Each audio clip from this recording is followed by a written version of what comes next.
A Fox 13 News investigation has uncovered new information about a cold case suspect who police are calling the Clearfield Rapist. 45 years ago, Mark Douglas Burns was supposed to die in a North Carolina gas chamber, but is now confessing to new crimes. Yesterday was his first and only interview, speaking exclusively with Fox 13's Adam Herbetz. Tonight, Adam joins us to reveal how a judge let Burns walk free. How did that happen, Adam? Yeah, Bob Kelly, regardless of how you feel about the death penalty, the laws in North Carolina at the time were clear. Convicted rapists, like Mark Burns, were supposed to be put to death. Instead, he came home to Utah and is now confessing to police and to me he became a serial rapist and a serial killer.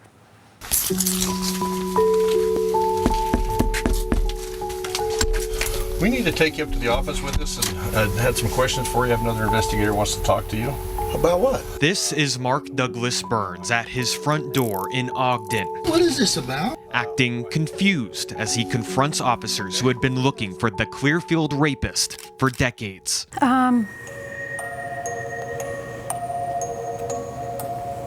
remember probably almost every detail about this case because some cases sit with you in your heart, some in your mind. This one was both.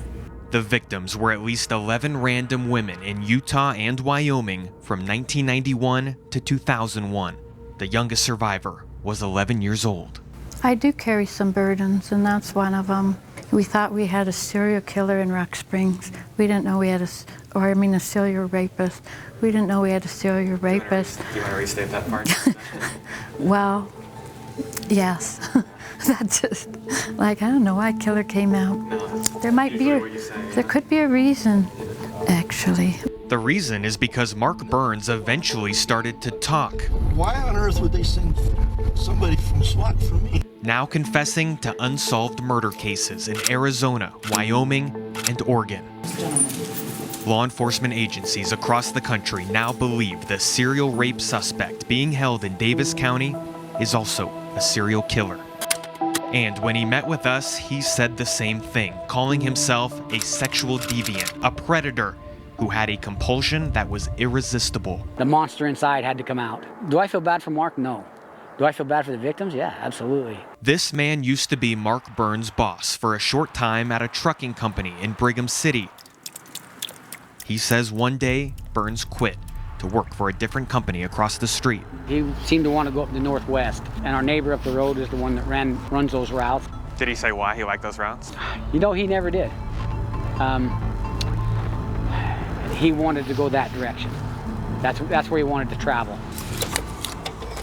Microfilm documents archived in the 70s show before Mark Burns was a truck driver, he was a Marine and a convicted rapist who was supposed to die in a gas chamber on May 3rd, 1974. He folded up a small piece of paper to jam the lock at a McDonald's restroom in Jacksonville, North Carolina. He waited for someone to walk through, followed her in as she struggled with the door, and then raped her at knife point while her husband ate in the dining room. Lethal gas. May God have mercy on his soul.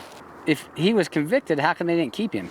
The question is difficult to answer because 45 years later, the attorneys and judges involved in the case are now dead. But in 1975, the laws in North Carolina changed. Death sentences were supposed to be reduced, but only for rapists who committed their crime after April 1974. Mark Burns' case was in January 74, but still a judge made an exception, resentencing him to 25 to 30 years. The documents do not state why this judge ignored the guidelines of a new law that should have still kept Mark Burns in the gas chamber. Somebody that's that heinous a crime, I've always been in favor of capital punishment. I'm not the biggest fan of it, but if I was a parent, especially of one of the children who was raped by him, I might feel a lot differently, because then your mother bear comes out and get out of the way. The day Mark Burns' death sentence was vacated, attorneys say they could not reach the 18-year-old victim, and she did not attend court that day. Today, she would be about 63 years old, but we also have not been able to reach her. When we asked Mark Burns what happened, He said he believes it was an agreement between prosecutors and his defense attorney at the time.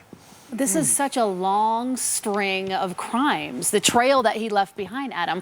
What happens next now that he's confessing? Yeah, well, he told me that his goal is to receive the death penalty. He's in the process right now of changing his plea from not guilty to guilty because he wants to receive that death penalty. He says he doesn't want a plea deal. He just wants to die because it's the only thing he has left to give his victims. Wow. We did have an interview with him yesterday. We were not allowed to record it. So the next step for us is to get a copy of that video from the jail, and we will be doing a follow-up story.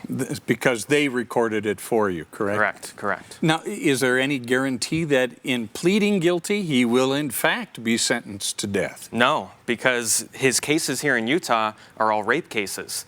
The homicides were in other states. So he's now waiting to be charged in those cases. He hasn't even faced those charges yet.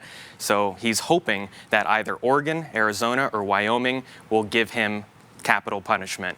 Still, though, he has not been charged, and he's hoping that will be the next shoe to drop. Really, the next thing that the investigators have to do is make sure that these are real confessions, not false confessions. It seems like he's completely surrendering at this point. Yeah, he told me that's his goal at this point.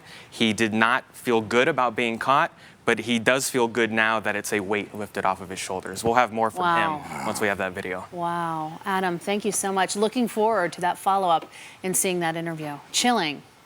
Thank you.